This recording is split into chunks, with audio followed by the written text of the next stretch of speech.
양반 보물이네.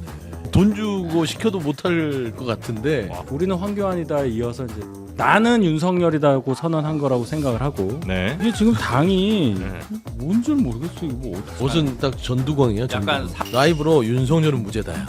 고성국 씨의 지령을 그대로 받아서 한 거 아닐까. 제 방사성 물질 같아서 아예 거기 보지를 않는데 이거 방사 보호복을 입고 그러니까. 근데 오래 안 보면 알고리즘 안 잡혀. 알고리즘에 모든 감경서를 세상에 생각해낼 수 있는 그 변호인 측에 쓸 수 있는 거 다 해주고도 무기징역이니까 저는 그냥 요거 그대로 2심 3심에서 꼬림만 했으면 좋겠거든요. 내가 미친 것 같지는 않아요. 그 말인즉슨 니들은 미쳤어. 이런 언어를 왜 쓸까? 한없이 가벼운 시사 토크쇼 장르만 여의도 2월 20일 금요일 순서 시작하겠습니다. 반갑습니다. 정영진이고요. 어제 윤석열 내란 심판 판결은 아마 다들 보셨고 소식 접하셨을 거고요. 어제 안 나오고 오늘 장동혁 대표 입장이 나왔는데 국민의힘 장동혁 대표요. 내란이라고 볼 수 없다라는 거예요. 무죄 추정 원칙을 또 강조를 했다는데 뭐 누구한테 협박받고 이러신 건 아니겠죠. 와, 이거 어떻게 이런 판단을 하시는지 매우 신기하긴 합니다. 자, 아무튼 오늘 어제 심판 이야기 그리고 또 장동혁 대표 이야기 또 정치권 소식들 같이 묶어서 이야기 나눠주실 분들 함께 소개해드리고 시작하겠습니다. 먼저 서용주 더불어민주당 전 상근 부대변인님 어서 오십시오. 네, 안녕하십니까. 반갑습니다. 네, 반갑습니다. 네. 오늘 보셨어요? 그 장동혁 대표. 가봤어요. 그 보면서 예. 저는 라이브로 봤는데 깜짝 놀란 게, 야, 이 양반 보물이네. 민주당의 보물이죠. 민주당의 보물이 아니 돈 주고 시켜도 못할 것 같은데 와. 읽어 내려가는데 좀 뭐 인트로부터 좀 길 수 있는데 그냥 윤석열은 무죄다예요. 그러니까. 내가 재미있는 얘기를 해줄게요. 이게 네. 제가 요즘에 최근에 그 고성국 TV를 원래 제가 정신건강상 안 보는데 네. 이 국민의힘의 동향을 파악하려고 봤어요. 네. 근데 오늘 아침에 네. 고성국 씨가 지령이 내려왔어요? 저기 썸네일이 뭔 줄 알아요? 뭐예요? 윤석열은 무죄다. 그거예요. 알겠습니다. 그래서 설마 했지. 그 이야기 네. 잠시 후에 좀 해주시고요. 국민의힘 윤희석 전 대변인님 어서 오십시오. 네, 안녕하세요. 네, 반갑습니다. 웃음으로 인사말은 발당하세요. 왜 이래요? 돌아온다니까. 연어야 연어. 그리고 김준우 변호사님 어서 오십시오. 안녕하세요, 김준수입니다. 네, 반갑습니다. 또 최윤경 기자 함께하겠습니다. 네, 안녕하십니까. 네, 반갑습니다. 자, 윤희석 대변인님 네. 화이팅입니다. 그럼요. 예, 힘내시고요. 뭐 한두 번입니까? 예, 힘내시고요. 힘 안 날 것도 없어요. 자, 그렇지. 장동혁 대표 소식부터 전해드리고 싶지만 일단 어제 예. 그 재판 소식을 알아야 그죠? 예. 그거 한번 좀 분석을 하고 그 다음에 장동혁 대표 이야기를 좀 넘어가 볼까 싶습니다. 그렇습니다. 네, 할까요? 윤석열 아니 제가 너무 의문이 지금 머릿속에 가득해가지고 어제 재판에 대해서 네, 머리가 지금 복잡해서 제대로 말씀 못 드렸는데 네. 얘기할게요. 비상계엄 일으킨 윤석열 전 대통령에게 1심 재판부가 무기징역을 선고했습니다.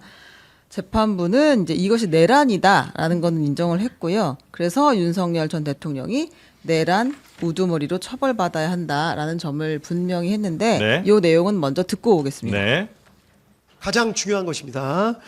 국회의 활동을 저지하거나 마비시켜서 국회가 상당 기간 그 기능을 제대로 하지 못하게 만들려는 목적이 있었다고 보기에 충분하다는 것이 이 법원의 판단입니다. 비상계엄으로 인해서 막대한 사회적 비용이 초래됐고 피고인이 그 부분에 대해서 사과의 뜻을 내비치는 모습을 찾아보기 힘듭니다. 주문을 선고하도록 하겠습니다. 피고인 윤석열을 무기징역에 처합니다. 네, 이렇게 친절한 목소리로 무기징역 처하기도 쉽진 않을 것 같긴 이렇게 한데. 부드러운 네. 무기징역은 저도 처음 봤어요. 네, 아무도 못 봤을 겁니다. 세상 네. 따뜻한 무기징역이었고 네, 주문을 선고하도록 하겠습니다. 네. 그리고 네. 이제 그 같이 중요 임무 종사했던 피고인들 김용현에게 30년 선고했고요. 예. 노상원 18년, 조지호 12년, 김봉식 10년 이렇게 선고 등을 했습니다. 네.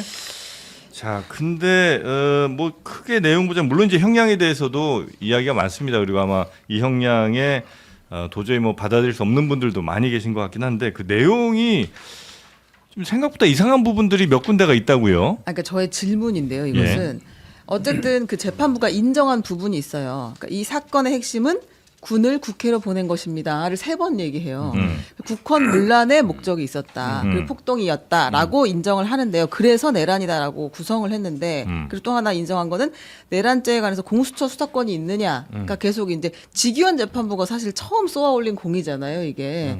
근데 뭐 수사권이 있다라고까지 인정을 했어요. 네. 그 부분이 인정이 됐는데 그 내란을 구성하는 논리에 대해서 저는 계속 궁금했던 게 이제 비상계엄을 선포하는 것이 전시, 사변 혹은 이에 준하는 국가 비상사태일 경우에 이제 병력으로 꼭 투입을 해야 할 경우에 그럴 때만 법률이 정하는 절차에 의해서 비상계엄을 선포할 수 있다 이렇게 돼 있잖아요. 예. 이제 그렇다고 하면 재판부에서 내란이다라는 거를 구성할 때 이게 전시, 사변 또는 준하는 상황이었는가를 먼저 판단해야 될 것 같고 그래서 군사가 꼭 군사상 그 동원이 필요했는가를 판단하고 이제 그렇게 그 하는 과정의 실체적 요건을 지켰는가, 이를테면 국무회의 등등등 절차적으로 요것들을 판단해서 내줘야 이제 내란이다 판단이 이어질 것 같은데 어제 그 얘기는 없었어요. 굉장히 애매하게 이야기를 했습니다.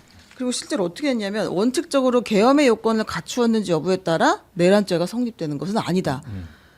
계엄 선포가 실체적 요건을 갖추었는지 여부에 대한 대통령의 판단은 존중되어야 하고 이를 섣불리 사법심사의 영역을 가져오는 것은 자칫 필요한 경우 판단을 주저하게 만드는 저해 요소가 될 수 있다. 이렇게 이야기를 뭐 했거든요. 말이 약간 좀 꼬아서 좀 어렵긴 합니다만 결국은 비상 상황이냐, 그러니까 군대를 동원해야 될 상황이냐는 그 판단은 대통령이 해야 된다는 거 같고 그거에 대해서는 법적 책임을 물을 수 없다는 거 같고 근데 그 주장은 윤석열이 했던 그 주장과 매우 일치하는 주장이죠. 그러니까 그걸 받아들인 거 아니에요? 약간 유사한데 네. 이제 설명을 해주려고 하다 보니까 가상적인 뭐랄까 논리와 그다음 기존에 있던 약간 낡은 이론 이걸 섞어가지고 네. 만들어낸 거라고 좀 보시면 될 것 같은데요. 예. 그러니까 이게 뭘 설명하고 싶었던 건 이거죠. 그러니까 불법 계엄이 곧 내란은 아니다. 1. 그러니까 계엄의 요건에 맞지 않지만 그렇다고 해서 반드시 그게 그 내란은 아닐 수 있지 않냐. 네. 예를 들면 국회 군대를 안 보냈어. 계엄을 선포했는데 근데 계엄을 선포했고 내용적으로 계엄을 선포할 게 아니죠. 우리가 보기에는 내용적으로 안 맞아요. 실체적으로 국무회의 심의의결도 제대로 안 거쳤어요. 네. 근데 예를 들면 군대를 국회에 안 보냈어. 그러면 내란이 아니야. 불법 계엄이지만 그 얘기죠? 네, 그 얘기예요. 네, 두 번째 그런 건데 근데 거기서 굳이 그 내용에 대한 판단을 하지 않는다라고 얘기하는 건 이른바 이제 통치행위에 대한 사법심사 자제론이라고 하는 건데 우리 헌법재판소도 가끔 가다가 이 이론을 썼어요. 이게 되게 낡은 법리인데 예전에 이라크 파병할 때도 그 헌법소원할 때 이 논리로 그냥 각하시켜 버렸거든요. 그러니까 아예 없는 논리는 아니에요.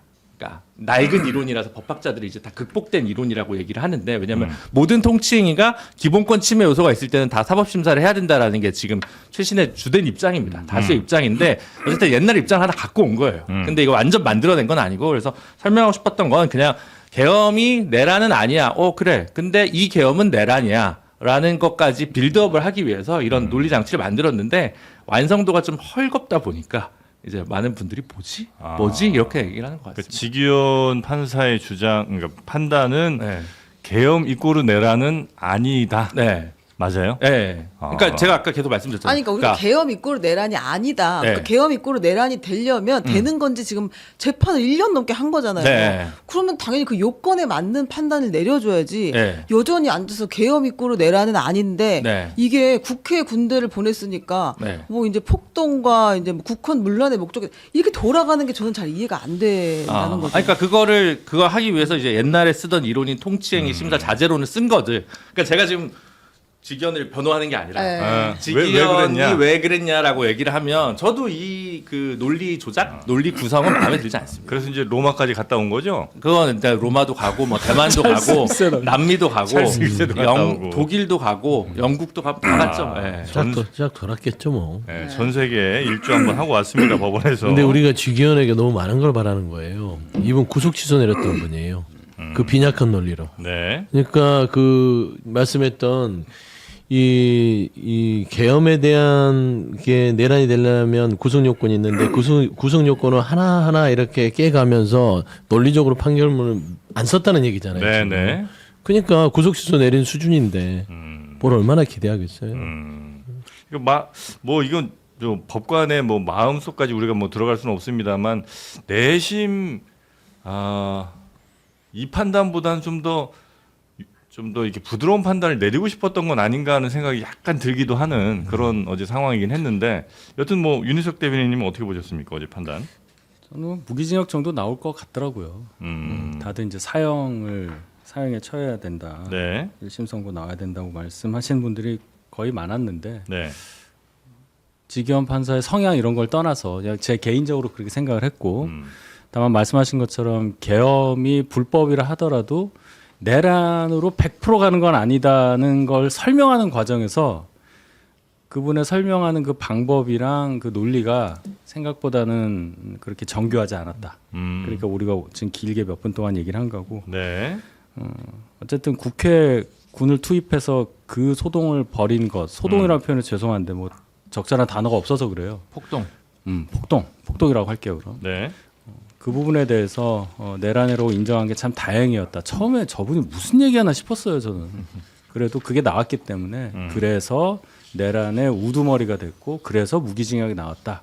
저는 그렇게 이해했습니다. 근데 약간의 그 뭐랄까 감경 사유 뭐 이런 것도 있었죠. 아, 예, 지금 이제 아마 항소심에 가면 다투어질 것들이 조금 있는데 그냥 예. 같은 중앙지방법원에서 판단을 했는데 서로 사실관계를 달리 판단하는 것들이 있어요. 예를 들면 이제 이 비상계엄이 이 장기 독재를 목적으로 하는 친위 쿠데타다라고 볼 것이냐, 아니면 우발적으로 도저히 국회가 나를 괴롭혀서 어쩔 수 없이 하게 된 그런 상황이냐를 재판부가 달리 판단했거든요. 우발적이냐 계획적이냐. 그렇죠. 이제 이진관 재판부는 이거는 장기 독재를 목적으로 하는 친위 쿠데타다 이렇게 판단을 했어요. 2023년부터 뭐 준비했다. 예. 근데 이제 그 지기현 재판부는 비상계엄을 결심한 것은 2024년 12월 1일이다. 비상계엄을 선포하기 이틀 전이다. 이렇게 판단을 했거든요. 이틀 전에 그걸 결심했다고요? 예, 그 야당의 탄핵이나 예산 삭감이 이어지니까 더는 참을 수 없다. 무력을 동원해서라도 국회를 제압했다라고 결심을 했기 때문이라고 보는 것이 이 사건의 실체에 부합한다. 지기현 재판부는 이렇게 판단했어요. 그 전부터 했던 그 정황들이 그렇게 많은데? 안 읽었나 봐요. 아니 노상원 수첩부터 시작해서 하여튼 그렇게 많은데 그러니까 요 네. 두 개가 서로 같은 사안을 실체적 진실을 달리 봤기 달리 보고 때문에 있다. 항소심에 가면 다시 정리가 돼야 되는 맞아요. 그런 쟁점이 될 것 같아요. 근데 나는 김 변호사님 나와 있으니까 김준우 변호사한테 얘기하는데 다른 재판부 판결문을 안 읽어요? 읽죠. 읽죠. 네. 그러면은 지기현 판사가 이진관 판사의 판결문을 읽지 않았을까요? 봤겠죠. 그죠? 네. 그렇게 봤을 때는 너무 상반된 부분들이 꽤 많고 네. 저도 놀랬던 것이 12월 3일 이틀 전에 결심하게 됐다. 결국엔 기간이 짧았고 네. 우발범이다. 욱해서 한 거다라는 거잖아요. 네. 근데 그 전에 행위들이 만났던 장소들과 그다음 내일한 주요 임무 종사자들 중에 이미 실형을 받은 사람들 아니 앞두고 있는 사람들도 네. 모의를 했다는 부분들이 지금 판단을 앞두고 있어요. 사건이 많아요. 한두 명 만났던 게 아니에요. 군 그러니까요. 관계자들을. 네. 근데 그거를 딱 잘라버리고 12월 1일 날 우발적으로 했다라고 하는 것은 최저형을 주려고 애를 써서 만든 논리이지 않냐 싶은 거고 저는 지기현 판사 뭐 개인적으로도 마음에 안 들지만 판사로서 자격이 없다. 왜냐하면 이 사법부의 판결은 사회 질서 규범을 계속해서 새롭게 규정해주는 역할을 하는 거예요. 네. 근데 내란에 대해서 이 판결이 얼마만큼 무게감이 있고 앞으로 이 내란은 대한민국이든 민주주의 사회에서는 절대 있어서는 안 된다는 기준을 세워준다는 의미에서 이렇게 좀 허술하고 무기징역이 최저형을 때리기 위해서 논리 구성을 한다는 건 조금 아니 그리고 곰곰생각하면 화가 나요. 저희가 이제 이번 주 아마 수요일에 업로드를 했을 그 실록 그러니까 윤석열 정부 때 이제 무슨 일이 있었는지를 이제 쭉 실록으로 구성하는 그 기자분들이 있는데 그 기자분들과 인터뷰한 게 있거든요. 거기에서도 뭐라고 했냐면 기자분들이 취재에서도 이 내란 그러니까 비상계엄에 대해서 엄청 준비는 많이 했는데 이건 기자들 취재죠. 네. 준비는 많이 했는데 이제 군인들 실제 국회 갔던 군인들이나 이런 사람들이 잘 따르지 않아서 이제 이게 제대로 안 됐다는 거예요. 그러니까 그거는 굉장히 취재에서도 충분히 드러난 내용 같은데 이걸 이틀 전에 결심했다고 하면 사실 지금 이제 1시간 반 만에 이렇게 해제가 돼서 2시간 반이죠.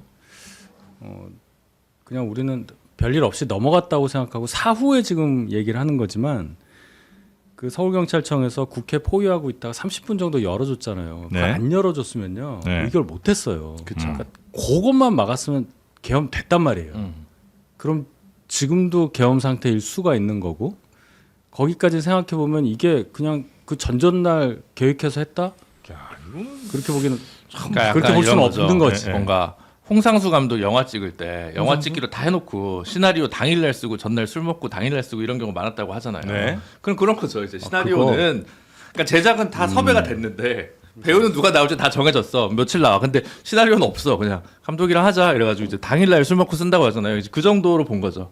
물론 이제 이거를 직위원 재판부 판사 입장에서 보면 뭐냐면 노상원 수첩이 중간중간에 허랑한 내용이 너무 많아서 그 전에부터 모의했다고 볼만하고 내가 쓰려고 해도 증거가 좀 부족해. 요렇게 했다고 자기 항변을 할 수 있어요. 그렇게 있는 부분은 있고 그래서 저는 이 전반적으로 보면 그 작년에 토트넘 하스퍼가 생각이 난다. 어렵습니다. 네. 두까지 갑니다. 그래서 이제 홍상수부터. 그러니까 17인가 했어요. 그리고 유로파 리그 우승을 했는데 그 게임 보면 진짜 졸전이에요. 네. 근데 1대0으로 겨우 이겨요. 꾸역꾸역. 뭐 골도 누가 넣었는지도 되게 애매한. 그러니까 무기징역을 갔어요. 근데 그 가는 구성과 작품성은 뭐 개판인데 구비구비 어쨌든 갔어요, 뭐 구비구비해서 무기징역 갔어. 그냥 이걸로 그냥 골만 넣은 거지. 그 막 가는 길은 정말 그 수준이 굉장히 떨어진다. 이렇게 좀 봐야 노상원 수첩 얘기가 나와서 그러는데 네. 직위원 판사의 논리가 노상원 수첩에 대한 그 말하자면 신빙이라든지 증거 능력을 봤을 때 뭐가 있냐면 저 깜짝 놀란 게 그냥 함부로 보관했다는 거예요. 중요하지 않았던 거지. 막 굴러다녔다는 거예요.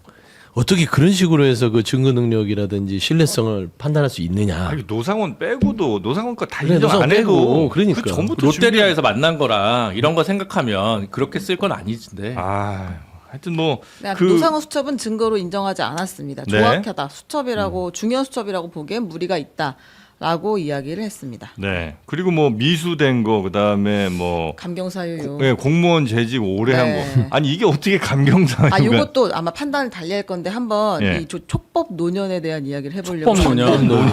보세요. 왜 감경했느냐? 네. 감경이라 하면 아마 사형에서 무기징역 감경이라고 봐야겠죠. 근데 아무튼 첫 번째로 아주 치밀하게 계획을 세운 것으로 보이지 않고, 그다음에 두 번째 물리력의 행사를 최대한 자제시키려 했던 것으로 보이고, 요것도 이제 논란이 되죠. 세 번째 대부분의 계획이 실패로 돌아갔다. 네 번째 범죄 전력이 없고 초범인 점입니다. 다섯 번째 오랫동안 공무원으로 봉직해 왔으며 이건 누군가에게 가중 사유로 작동했던 거고. 여섯째 65세의 비교적 고령이라는 이유에서 사형이 아닌 무기징역을 선고한다는 거예요. 인생 60부터인데 이게 무슨 말인지. 아무튼. 아니 그 말이 아주 섭섭했어요. 65세가 65세가 무령. 나 몇 년 남았지? 고령이면 뭐. 그러면 한덕수 아무튼 들어갈 거 다 들어갔어요. 전 총리는 더도 고령이죠. 49년생이에요, 그 네. 사람은. 심신미약 빼고 다 들어갔어요. 지금. 그게 그러니까 국민 눈높이 안 맞는 그렇지. 그러니까 판사들은 그냥 그 기본으로 그냥 쓰는 기계처럼 기계처럼 쓰는 것들을 그냥 쓴 거죠. 그래서 이제 이게 문제죠. 왜냐면 특히 그 고위공직자 뭐 공직자로 오래 봉직한 점 다 가명사유. 근데 옛날에 그 노회찬 의원이 그런 표현 쓴 적 있어요. 노동자로 몇십 년 일하면서 기여한 거는 감경사유를 한 번도 얘기 안 하면서 뭐 재벌 총수로서 뭐 경제 활동에 기여한 점 왜 맨날 감형사유냐 이렇게 맞는 얘기를 한 말이지. 적이 있었거든요. 그래서 그건 이제 분명히 잘못됐고 이걸 긍정적으로 보면 이렇게 할 수 있습니다. 이걸 안 썼다. 안 썼으면 항소심에서 아 이거 왜 감경사유 안 넣냐 이렇게 얘기했을 텐데 이걸 다 감경하고도 무기징역이야.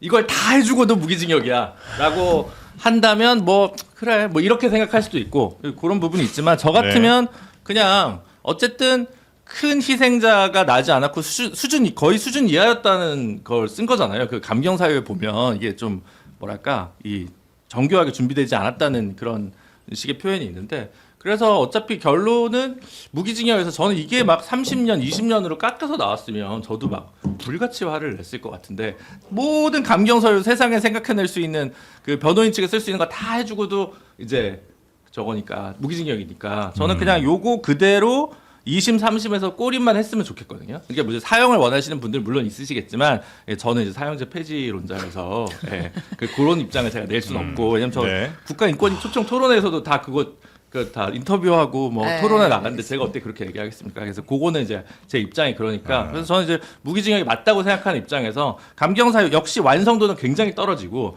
저 같으면 5.18과 비교했을 때 희생자가 좀 적었던 점 정도 적었으면 그냥 됐다. 그 정도면 이제 그냥 뭐 무기징역으로 하면 되지 그러니까 뭐 않냐. 사형제 폐지하시는 그 입장에 뭐 충분히 존중하는데 예를 들어 우리가 지금 사형제가 없는 나라에서 사형을 당연히 선고할 수 없겠죠. 근데 사형제가 있는 그러니까 사형제 사형제는 그러니까 있죠. 판결 자체는 있잖아요. 있죠. 그러니까 사형 집행을 안 하는 거지.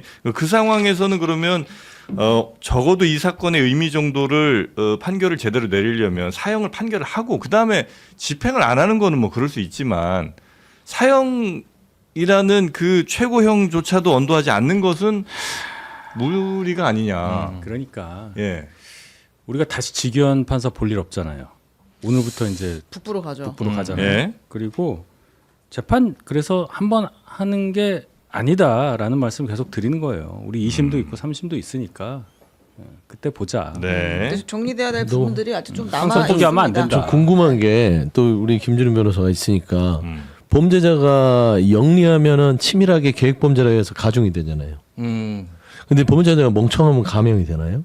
아니요. 그렇죠. 아니죠. 근데 지견 재판부는 실력이 없고 멍청했다, 실패한 굿했다다 이 부분을 감형으로 넣은 거잖아요. 네. 나중에 보면 그쵸. 네. 난 이게 말이 안 된다고 보는 거예요. 아니 범죄자가 멍청하게 감형사유는 아니에요. 그건 자기 실력이지. 실력이 없다고 감형을 해줘요? 그리고 심지어 본인이 안 한 게 아니고 밑에 있는 군인들이 그래요. 손발이 잘 안 따라주는 안 맞았던 거지. 본인은 하려고 했죠. 그러니까 성공하려고 했던 거예요. 그래서 결국에는. 조롱한 거라고 봤어요. 지기현 판사가. 그러니까 윤석열 조롱했다. 그 감형 사유가. 야, 네가 수준 이하여서 내가 무기징역을 준다. 이렇게 저는 봤는데. 그러니까 그건 어쨌든 저는 계속 얘기하지만 이 판결문은 예. 퀄리티가 높지 않습니다. 알겠습니다. 당연히 높지 않고. 그리고 이제 저를 이렇게 또 제가 꽂혔던 대목 하나는 그 이제 윤석열 아니라 그 내란에 가담한 사람들도 선고를 하면서 국헌문란이라는 걸 알았느냐 몰랐느냐 이제 이걸 판단을 해요. 근데 이 사람들이 뭐 국헌문란이라고 생각하고 뭐 알고 막 가서 도운 게 아니라 나한테 쉽게 말하면 명령이 떨어졌으니까 그리고 내가 여기 위치에 있는 사람이니까 그럼 도와줘야지 내 일을 해야지 이제 이런 생각으로 이 사안에 끌려 들어갔다라는 인식을 보여주거든요.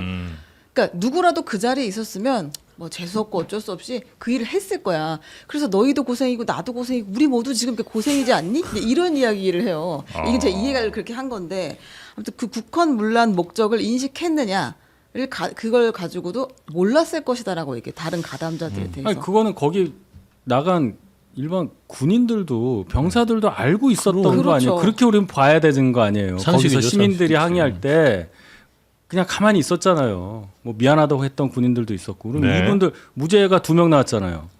네, 이분들 무죄 정도 나왔- 위치면 굉장히 고위직이죠. 네. 호의직이잖아.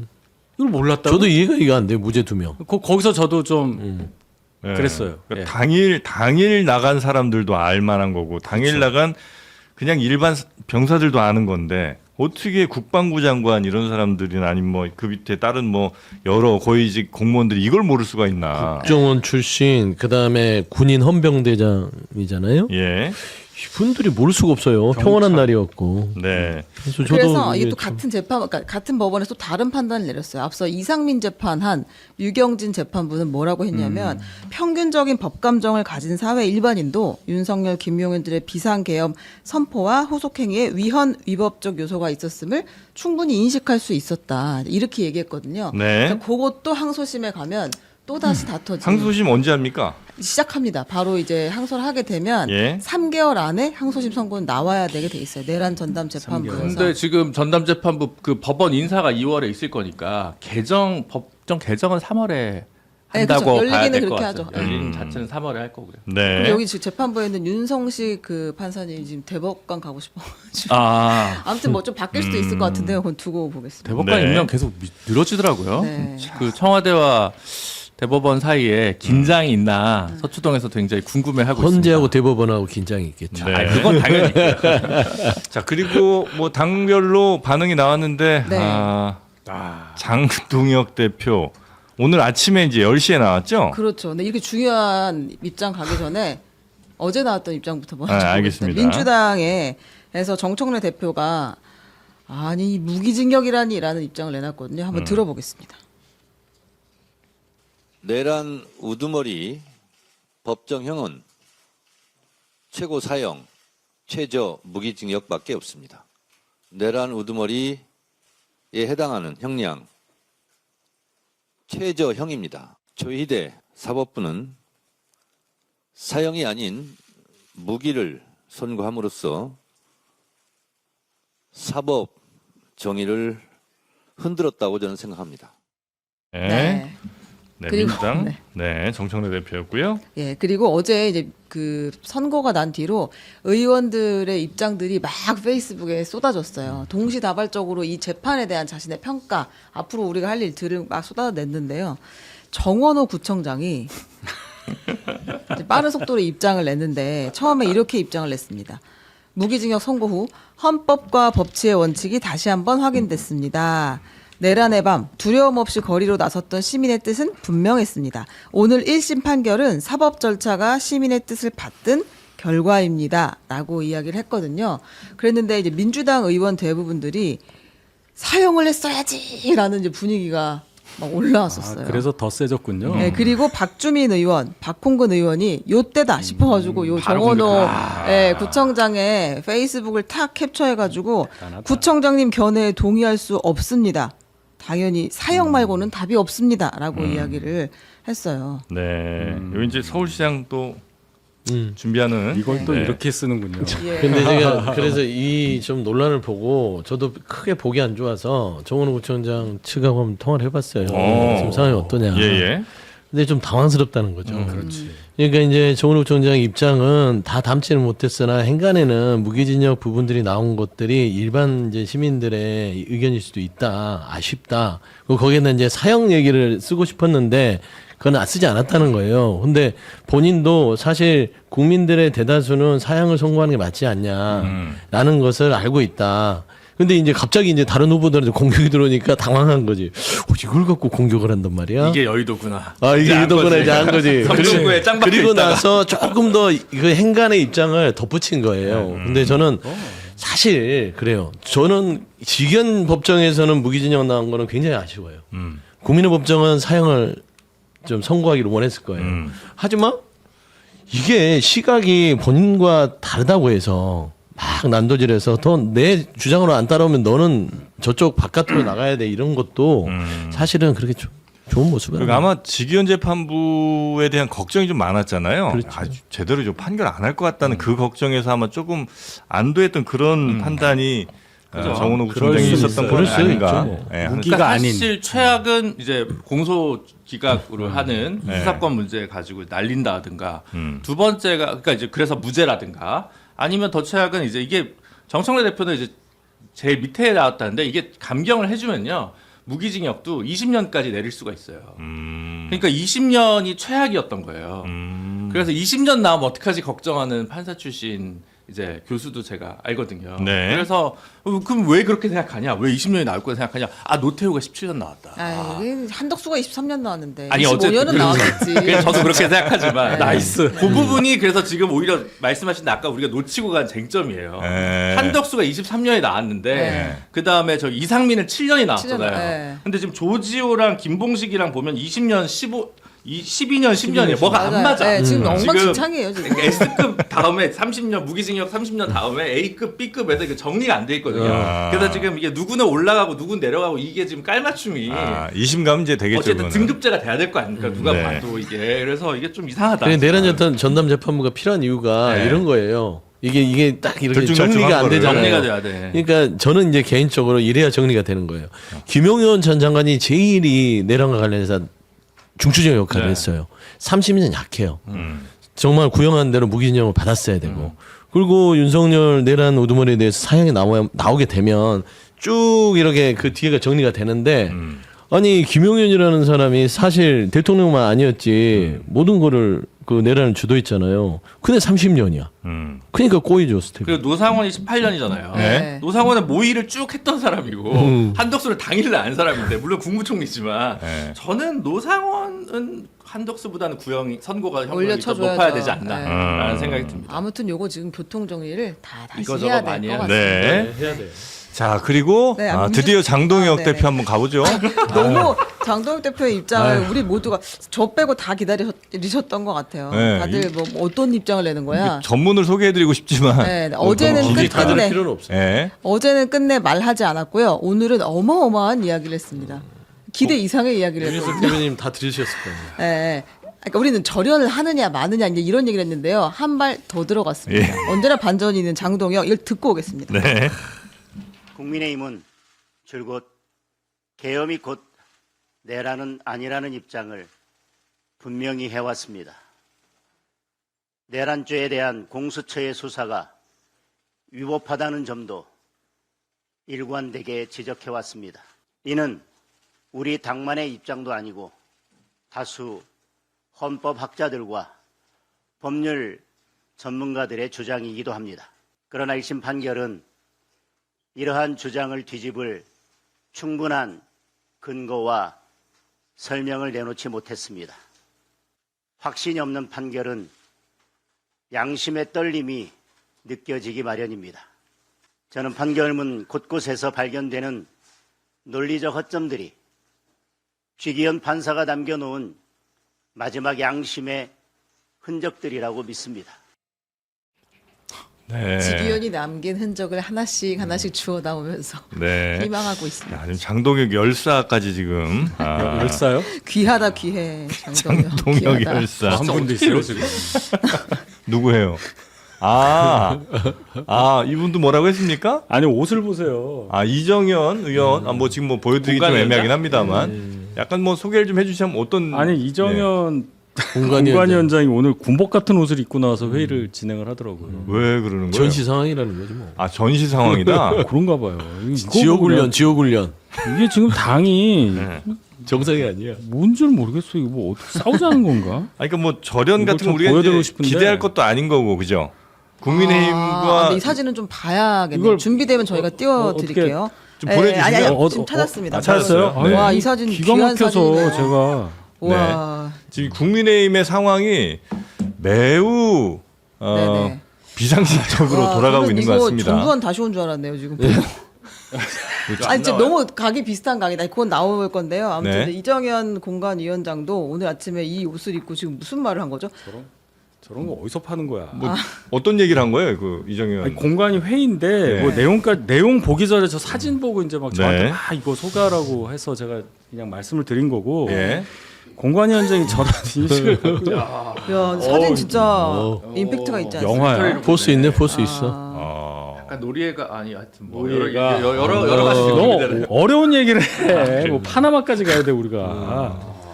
자, 아무튼 여튼 뭐 당이 지금 어렵다, 국민들이 우리를 믿어주지 않는다 이런 취지의 이야기를 하면서 위기를 이제 더 뭐 보여주는 그런 상황이었는데 옷은 전혀 반대로 입고 나오죠. 옷은 딱 전두광이야. 약간 전두광. 30하고 50하고 드라마에 나오는 그렇지, 진짜 그거지. 그런 네. 느낌이네요. 진짜 전두광 나온 줄 알았는데. 전두광. 네. 아니 장동혁 대표 뭐 지금 평양에선 뭐 이런 거지. 예. 장동혁 대표부터 일단 정리하고 가시죠. 네네네. 예. 그래서 국민의힘은 예, 지금 예, 예. 어디로 가는 거예요? 이제 완전히 글로 가는 거예요? 저는 이제 장도혁 대표가 이 정도 얘기할 수밖에 없었다고 생각해서 별로 놀라지는 않았는데 예. 주변 분들은 많이 놀라시더라고요. 그러니까 우리는 황교안이다에 이어서 이제 나는 윤석열이다고 선언한 거라고 생각을 하고 네. 이렇게 되면요. 어제 송원석 원내대표는 절연하겠다는 말씀을 하셨잖아요. 하루 지나서 나온 당대표의 의견이 이렇게 되고 있다면 윤상현 의원의 윤석열 대통령 사과 요구와 더불어 원내는 당 지도부와 다른 길을 가기로 결심했다고 저는 봅니다. 그래요? 예, 저는 그렇게 봐요. 여기에 의미가 있다고 생각합니다. 그러니까 당과 원내가 따로 간다? 예, 완전히 다른 거죠. 그렇게 갈 수도 있어요, 근데. 그렇게 되고 있잖아요. 가고 있는 게 아니라 저희 당의 최근의 모습 중에 가장 안 좋은 부분이 원내 지도부와 당 지도부의 반목이에요. 예. 쭉 있었습니다. 한 5, 6년 동안.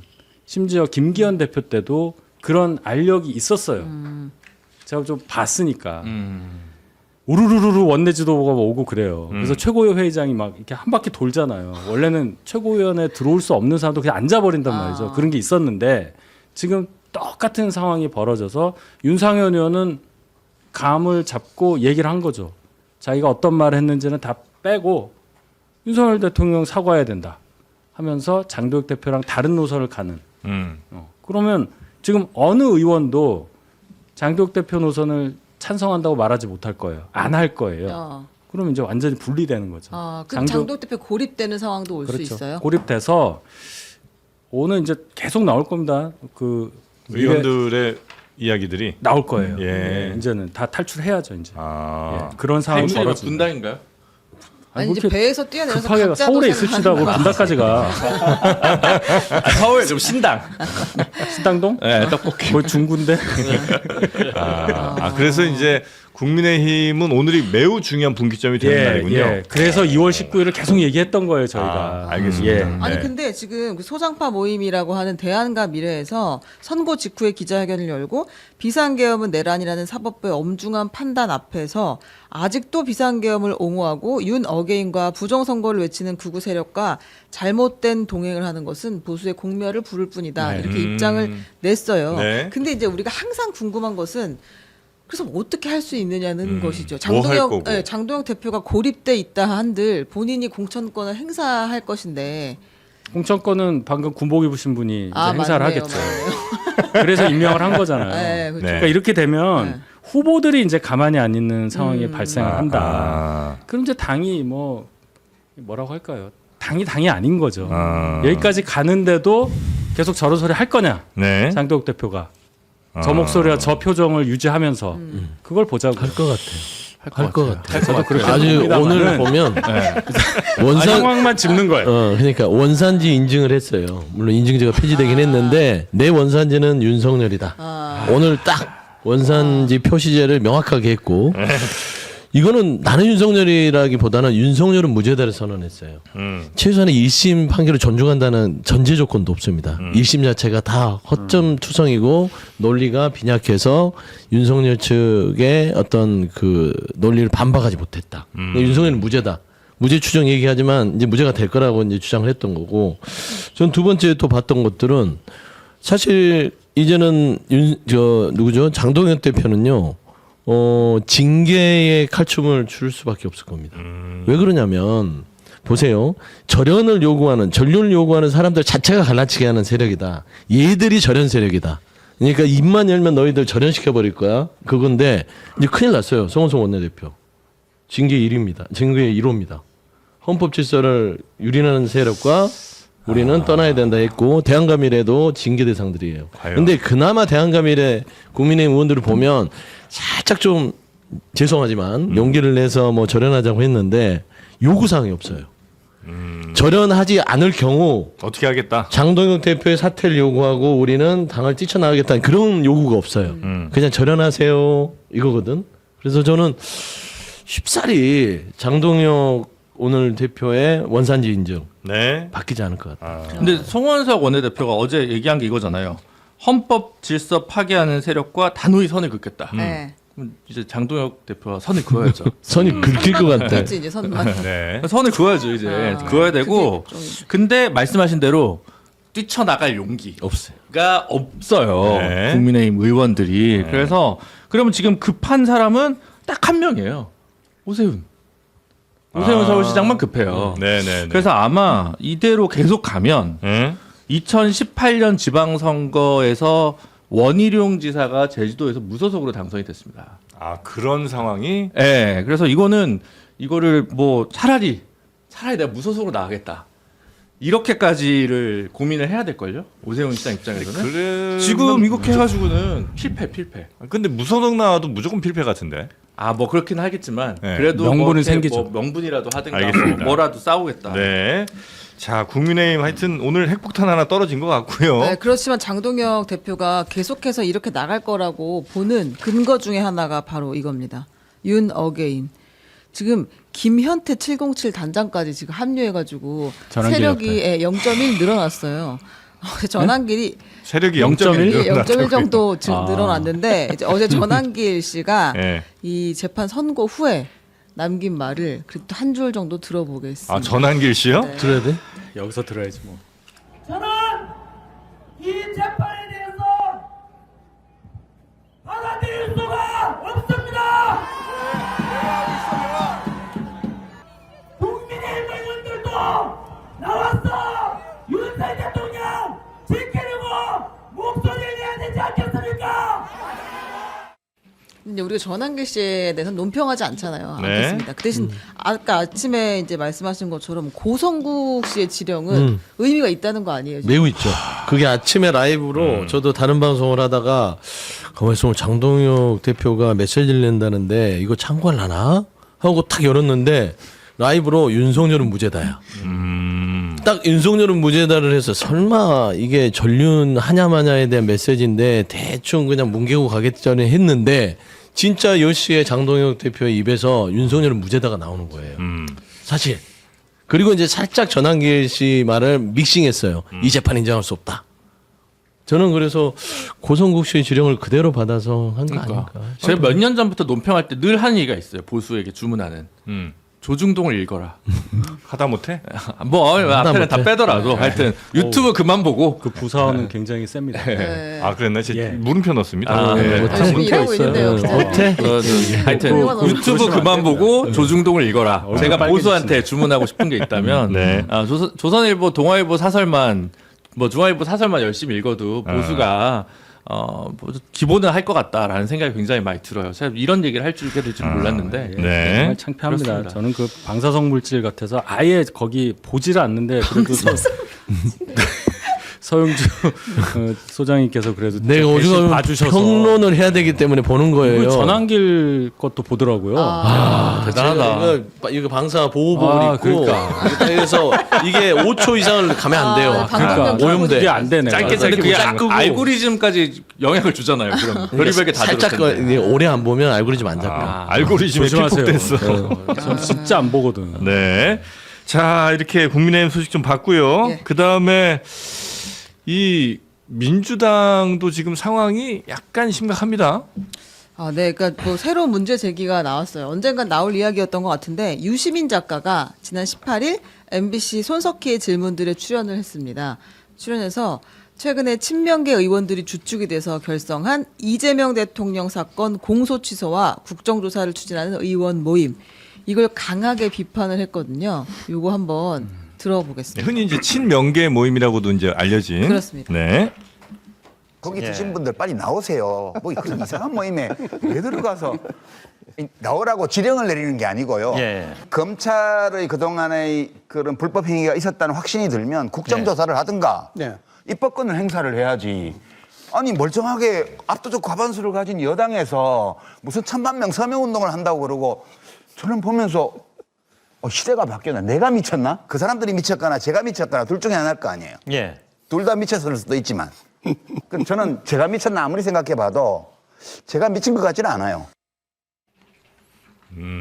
워딩이 굉장히 셉니다. 저 사람들이 미쳤거나 내가 미쳤거나 둘 중에 하나인데 나는 미친 것 같지는 않다. 그럼 저 사람들이 미쳤다는 게 결론인 건데 여당의 상당히 많은 의원들을 대상으로 그렇게 워딩을 세게 하는 것이 어떻게 영향을 좀 미칠지.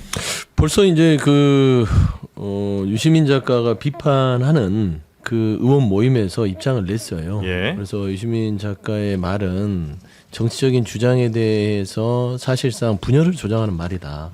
그러니까 그런 모임들 자체가 의원들이 정치적인 어떤 지향점이 같으니까 모임을 가지고 주장을 해요. 네. 다소 불편할 수 있어요. 또 당내에서는 왜 이 모임을 하지라고 해서 친청계 의원들은 참여를 안 했어요. 저는 차라리 친청계 의원들도 다 같이 해버렸으면 낫지 않았을까. 라는 생각을 처음 했어요. 딱 참석 안 해버리니까 친명계 모임처럼 규정이 됐단 말이에요. 네. 사실 이재명 대통령에 대한 여러 가지 그 지난 정부에서의 뭐 검찰의 무리한 기소 부분을 좀 이렇게 해결 방안으로 공소 취소 부분들을 주장하는데 저는 그거는 당내에서 서로 그냥 옥신각신 했으면 좋겠어요. 해라 말아라. 그거 옳지 않다. 이 정도면 건전한 담론인데 유시민 작가가 이게 갑자기 뛰어든 게 아니라 지분 한번 합당권에서 뛰어들면서 이게 불필요한 오해가 생기는 겁니다. 또 친명 쪽 의원들을 공격하는 거 아니냐. 거기에다가 너무 거친 언어. 내가 미친 것 같지는 않아요. 그 말인즉슨 니들은 미쳤어. 자, 이런 언어를 왜 쓸까? 그런 말이 영향을 미치죠. 당에. 내가 그런데 이런 얘기 듣고 있으면 미치겠어. 좋아요. 좋은데 이걸 공소 취소하라고 여당 의원들이 이렇게 많이 주장하는 게 맞나요? 재판에서 다투면 되잖아요. 조작된 증거에 의해서 기소가 됐고 하면 재판에서 밝히면 되는 거 아니에요? 그 재판을 잘 이끌지 못한다면 변호인을 제대로 쓰든지 다 지금 청와대 가 있고 뭐 어디 가 있고 뭐 배지 달고 있어서 못 쓰겠다면 더 유능한 변호사들 많을 거예요. 그렇게 해야지 여당 의원들이 이런 식으로 얘기를 하는 거는 이건 정말 폭거라고 생각합니다. 그 지점에 대해서는 저는 유시민 작가의 의견에 동의해요. 근데 아마 이제 그 의원들의 입장은 어쨌든 지난 정권에서 이제 검찰의 조작 기소가 이제 많았다는 거고, 그 다음에 역시 조희대 대법원장으로 이제 대표되는 그 사법부에 대한 불신이 여전히 좀 남아 있고, 그래서 아마 그 불안감들을 이런 입법을 통해서 뭔가 해야 되는 건 아닌가라고 아마 얘기를 하시는 것 같아요. 그러면은 네. 검찰도 못 믿겠고 다 조작이야. 사법부도 조의돼 있는 사법부는 내가 못 믿겠고 그럼 어떻게 하겠다는 거예요? 시스템을 그러면 제도권 밖으로 대기권 밖으로 나가요? 그런 얘기를 여당 의원들이 해서는 안 되는 거 아닙니까? 지금 여당이잖아요, 민주당이. 네. 그 지적을 저분이 하신 것 같은데 단어는 상당히 세네요. 그러니까 저는 친명계가 모임을 하면 그냥 다른 걸로 했으면 더 좋았을 거라는 생각을 해요. 근데 지금 이제 이성윤 의원이 그 최고위원이 사퇴한다고 했던 자리가 뭐예요? 정치검찰 조작 기소 특별위원회잖아요. 네. 그럼 이 위원회랑 공소 취소 모임이랑 뭐가 다르죠? 그러니까 당의 공식 기구가 있는데 따로 만들었잖아요. 그럼 이제 그냥 이재명 세 글자가 전면에 등장한 거 왜 아무것도 없거든요.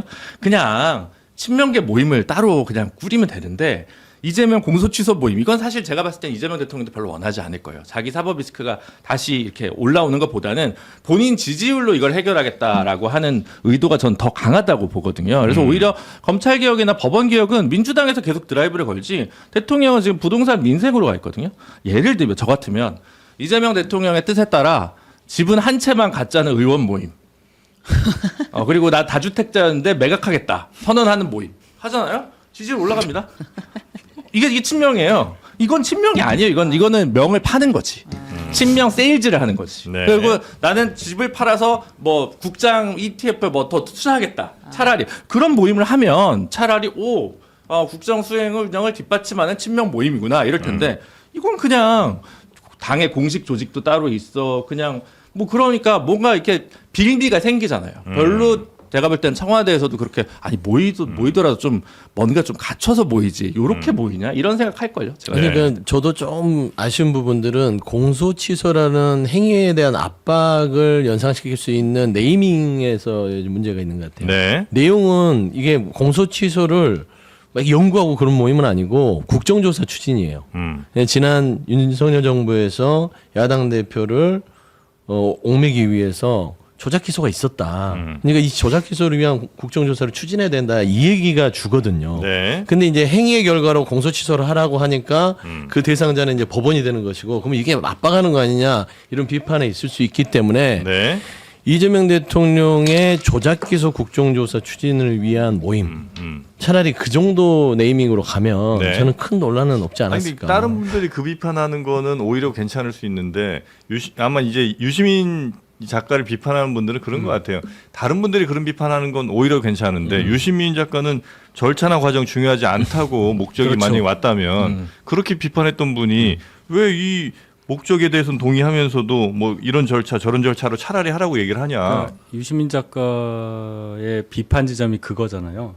어떨 때는 이거는 목적이 중요하다고 얘기하고 어떨 때는 수단이 잘못됐다고 얘기하고 말이 계속 왔다 갔다 바뀌니까. 하신다. 예, 네.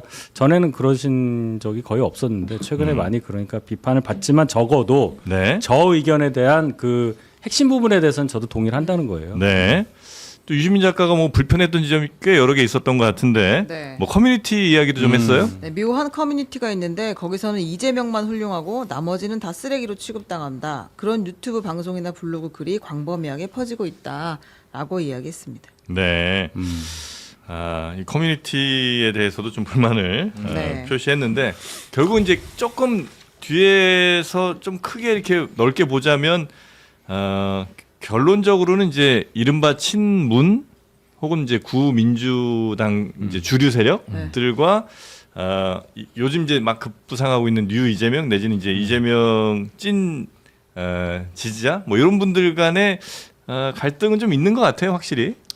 보통 갈등이 아니라고 봅니다, 저는. 예. 이거 뭐 민주당 사정을 막 비아냥거리거나 하는 얘기가 아니라 태생이 달라서 그래요. 쭉 얘기를 하지만 당에 쭉 그리고 학생운동부터 시작해서 40년 가까이 정치 활동을 했던 분들과 이재명 대통령의 정치 역정은 전혀 다르고 계속 말씀드리지만 본류를 지나가지 못하고 지류로 올라와서 대통령까지 오신 분을과 생각이 같은 분, 이분들이 지금 신주류로 돼 있기 때문에 기존에 있었던 민주당 구주류들은 다른 길을 갈 수밖에 없는 거예요. 그 지점이 여기서 터진 거잖아요. 합당부터 시작해서 정청래 대표가 되는 과정, 대통령이 뭐만 잘하면 바로 다음날 뭔가 하는 행동들 이런 거기 때문에 이건 구조적이다 이렇게 봅니다. 네. 팬덤 커뮤니티가 있는 게 잘못됐다고 비판해버리면 안 되죠. 예를 들면 한동훈 전 대표도 보수 쪽에서는 한동훈만 제일 잘한다고 팬덤 커뮤니티가 있어요. 여기 보면은 뭐 이재명 대통령만 좋아하는 또 이재명 대통령을 좀 좋아하는 커뮤니티가 있고 김어준 씨만 제일 잘한다는 김어준 커뮤니티가 있어요. 정청래 대표만 또 한다는 또 정청래 대표를 추앙하는 커뮤니티가 있어요. 그냥 존재하는 겁니다. 근데 제가 여기에다 이재명 대통령만 이재명만 옳다고 하는 커뮤니티가 잘못됐다. 이거는 대통령을 조금 지켜간 것 같아요. 일부러 꼬투리를 잡아서 이재명만 옳다고 하는 건 옳지 않다. 그러면 다 똑같죠. 김어준만 옳다고 하는 것도 옳지 않고 유시민만 옳다고 하는 것도 옳지 않고 다 마찬가지예요. 그래서 저는 네. 왜 이렇게 그냥 조금은 거칠게 참전을 했는지 의아스럽고 저는 유시민 작가께서는 제가 참 좋아하는 분이긴 한데 네. 요즘 들어서 너무 이게 민주당 내 정치 상황에 대해서 이렇게 끼어들어요. 그래서 더 혼란을 좀 초래하는 게 아닌가 싶습니다. 네. 또 오리지널을 굳이 찾자면 예전에 뭐 문재인 대통령 때도 뭐 인이 하고 싶은 거 다 해. 뭐 우리인이. 네, 문파 뭐 이러면서 문푸 뭐 이러면서 그렇지. 그때는 진짜 다른 정치인들 거기서 욕 엄청 먹었죠. 이재명 대통령도 그때 당시에 그렇죠. 꽤나 비난의 대상이었던 것 같은데. 해경군 김 씨부터 시작해서 많았죠. 그 커뮤니티에서 나온 말들이 그렇죠. 엄청 많았었잖아요. 뭐 그런 것들이 있지 않았나 하는 생각이 들긴 하고요. 네. 자, 저의 최근 궁금증은 송영길 복당이 가져올 파장입니다. 네. 그 긍정적인 효과라서 표정 뭡니까 지금? 긍정적일까? 좀 네. 신분이 있으시잖아요. 표정 뭐예요? 신분이 있잖아. 거의 보장 안 하시지 않았어요? 아니요 보장은 아니고 이제 제가 그때 당직을 했는데 처음 터졌을 때 파리에 직접 전화 통화한 알죠, 제가. 아, 그래요? 이분 저랑 서울아, 방송 5년 송영길. 했어요. 네. 다 알아. 그때 그래서 그거 보고 제가 정치인사도 고정 추천하고 막 그랬었는데. 그러니까 이 송영길 이 전 대표의 역정을 보면 이 분이 그냥 허투루 정치를 한 게 아니고 뚝심 있게 했어요. 그리고 당내에서도 송영길 전 대표가 복당한다는데 반대한다는 입장 하나도 없어요. 당내에서도. 그렇겠죠. 그래요. 그러면 반대를 하겠어요 지금. 아니 그러니까 뭐 할 수도 있죠. 정치적인 이해관계 때문에 있죠. 복당을 왜 받아줘야 되냐. 이거는 심사를 해야 된다. 소나무당인데 이거는 그냥 받아줘서는 안 된다. 이렇게 얘기할 수는 있어요. 근데 아무도 그런 의견이 없고 사실 정청래 대표도 환영한다고 그랬어요. 그러면 이게 이제 마이너스가 아니라 플러스가 될 건데 역학관계는 조금 애매할 거는 같아요. 정청래 대표나 또 이제 김인석 총리나 이 두 분 사이에서의 함수 관계가 과연 누구에게 플러스 마이너스가 될 건지는 재밌게 전개될 가능성이 있죠. 그러면 송영길 전 대표의 당 내에서 이제 역할은 뭐가 되는 거예요? 무슨 역할을? 근데 중진이 되잖아요. 중진. 꽤 중진이죠. 개항에 네. 출마하면 5선 중진이 되는 거고 당선이 되면 6선 되는 거죠. 6선 네. 중진이 되는 거고 두 번째는 당대표 선거에 있어서 정청래 대표와 김민석 총리 사이에 완충 작용도 할 수 있는 역할이 있어요. 그렇지 않겠어요? 그 네. 완충이 되겠어요? 아니 그러니까 이제 그 역할을 하려고 할 거고. 그다음에 세 번째는 이재명 대통령 입장에서는 마치 김민석 총리와 몇몇 어떤 정치인들과 정청래 대표가 각을 세우는 것 같은데 송영길 전 대표가 오면 이게 다 사이가 나쁘지 않거든요. 음. 그러니까 뭐 쓸 수 있는 카드로서는 괜찮죠. 쓸 수 있는 카드로 괜찮아. 저는 잘 모르겠어요. 네. 일단 이번 재보궐 선거는 네. 전략공천이라고 했습니다. 민주당 네. 지도부는. 근데 사법 리스크가 있어요. 어쨌든 대법원이 끝난 게 아니에요.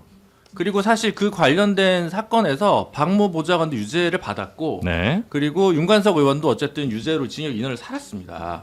이게 선거에 그렇게 아무리 유리한 거라도 전체 판세에 별로 그렇게 좋진 않거든요. 그러니까 복당을 허가하는 것과 공천을 주는 것 사이에 결이 다를 수 있어요. 그러니까 이제 안 줄 수도 있단 말이에요.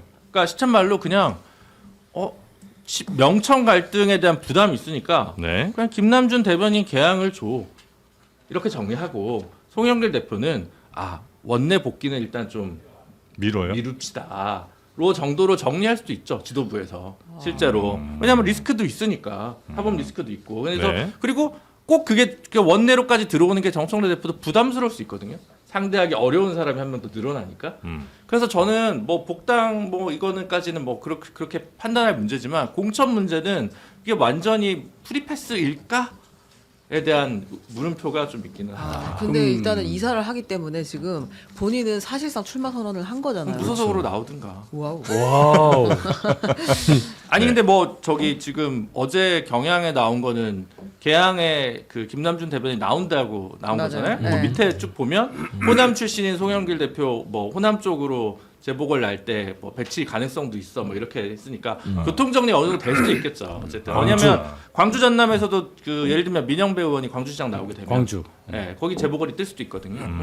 그런 수도 있고 그래서 여러 가지 고민이 될 텐데 너무 보은 인사처럼 보이면 대통령한테도 좀 부담이기 오히려? 때문에 저는 잘 모르겠어요. 누가 보는 인사예요? 네. 개항을 다시 주는 거. 김남준 대변인이 본 인사예요. 아니, 송영길 전 대표. 송영길. 송영길 전 대표는 본인이 거기를 이재명 대통령이 당시 고초를 겪을 때 내 지역구를 물려줘서라도 지켜야 된다라면서 그래서 이 개항에 대해서 본인이 양보했던 거예요. 그러니까 다시 그거를 본인 집으로 돌아가는 거하고 똑같은 거죠. 아니 본인 서울시장 나갔잖아요. 아니 그러니까 서울시장도 그 자체도 네. 본인이 거기를 비워놨기 때문에 시장을 나간 거였고 그래서 그렇게 이제 돌려주는 것 사실 자체가 보면 김남준 보온처럼 볼수 있다는 대변인과 얘기죠. 송영길 전 대표의 개항을 놓고의 보온을 따지면 김남준 대변인이 더 보온일 수 있고 진짜 훈훈하다. 두 번째는 공천에 있어서는 그냥 사실상 송영길 대표도 그 얘기를 했어요. 그거는 당에서 할 일이지 내가 강요할 수는 없는 거다. 네. 그랬으니까 뭐 당의 결정에 따르겠다고 했어요. 네. 네. 근데 이제 그 결정을 어떻게 하느냐도 사실은 이제 메시지가 될 수 있어서 아마 당에서 결정하는 것도 조금 고민은 많이 될 것 같다 생각이 들기는 합니다. 네. 네, 뉴스들 거의 다 살펴봤을까요? 저도 제가 제일 좋아하는 오늘의 자투리 뉴스를 한번 네, 또 제가 좋습니다. 오늘의 자투리? 자투리 뉴스. 네. 아, 아니, 이게 이게 이 너무 코너가 아주 지금 살아나고 그런 게 있어요? 네. 자투리? 저 처음 몰랐어요. 처음 봐. 몰랐어. 왜냐하면 우리가 다 논평을 들을 필요 없는 뉴스들이 또 있습니다. 있죠, 그냥 있죠. 받아들여야 되는 뉴스가 있어요. 네.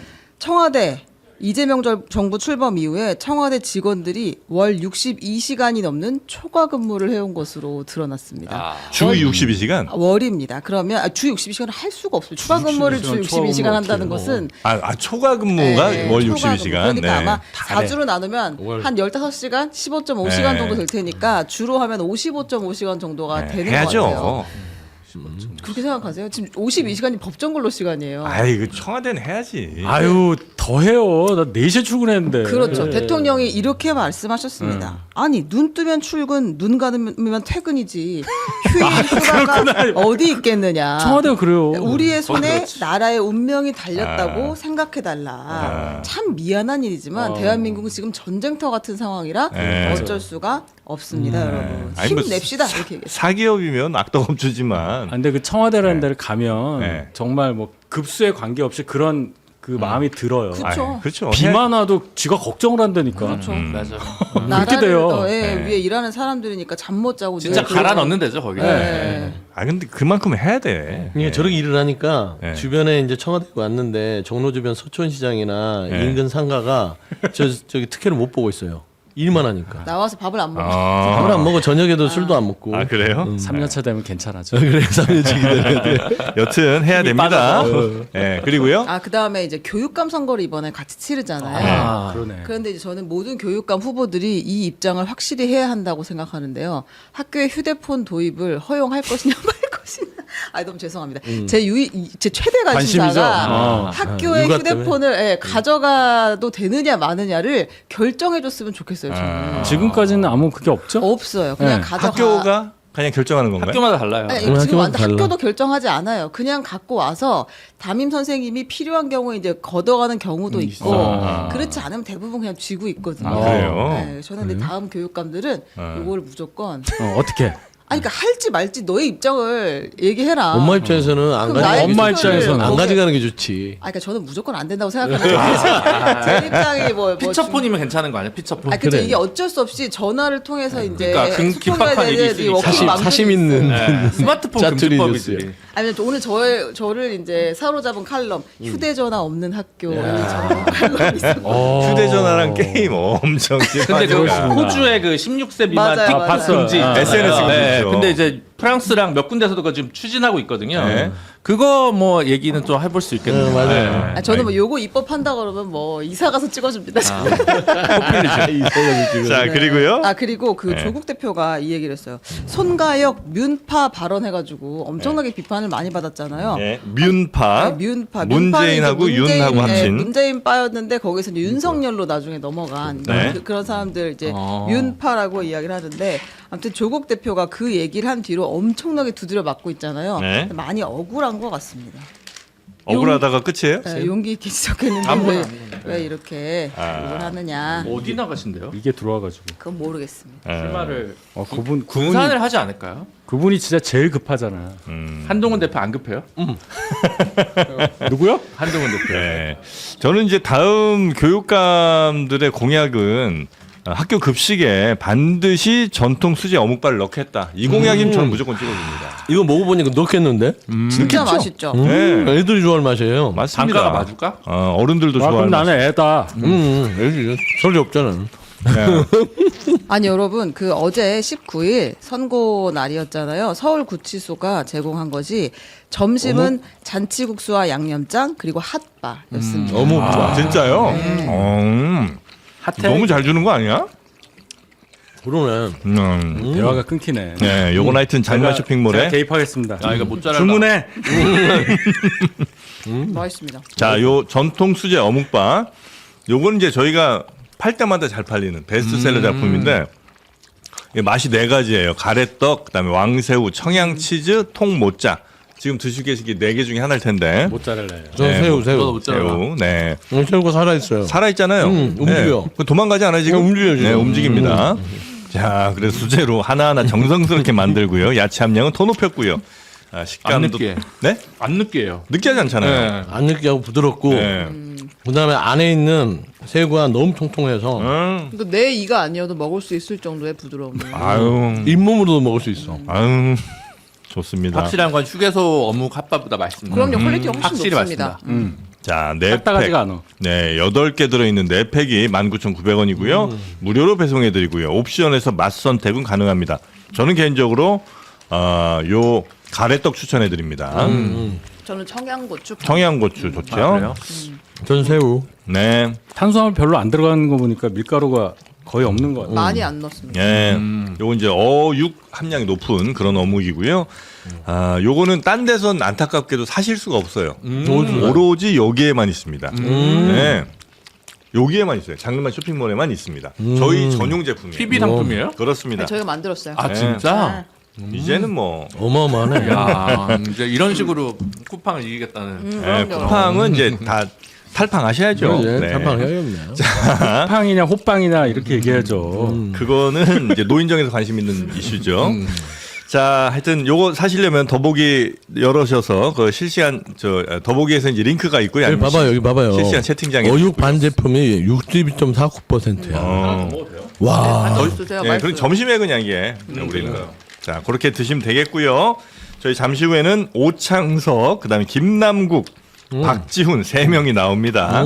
예, 대충 어떤 분위기인지 아시겠죠? 모르겠네. 네. 너무 재밌겠다. 네, 재밌을 겁니다. 자, 3분 대단히 고생 많으셨고요. 다음 주 금요일에 뵙겠습니다. 고맙습니다. 감사합니다. 감사합니다.